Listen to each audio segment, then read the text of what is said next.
I had a couple people swing by, and they always ask me, how do you deal with competition?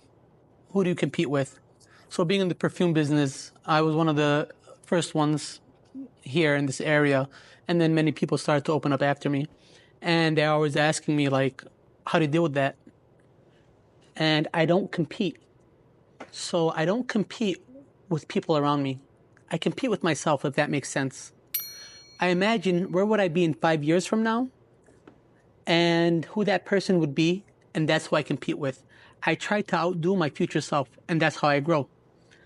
Similar to a horse. When a horse is in a race, they usually put blinds on the horse so that way it doesn't look left or right and kind of, I guess, get distracted from the goal, from the race.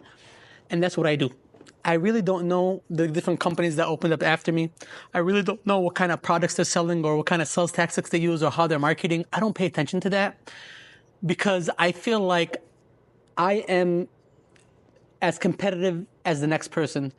And I feel like I'm only going to become more of a beast in the future. And I imagine how would I be in that future? And then I compete with that person, which is essentially me, right?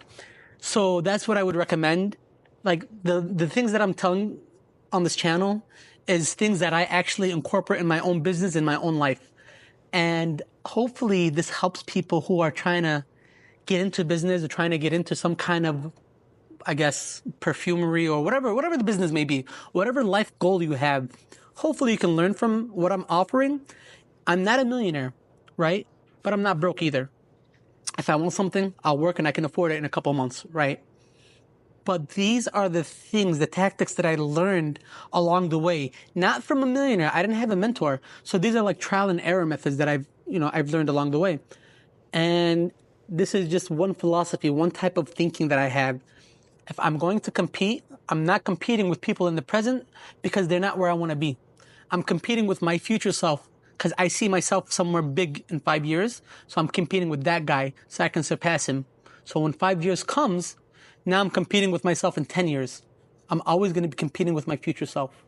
And that keeps me sharp. That keeps me innovative. That makes me a pathfinder in my field. So people are going to start looking at me and trying to copy what I'm doing versus me trying to copy what they're doing. Because if we're copying each other in the present, we're not growing, right?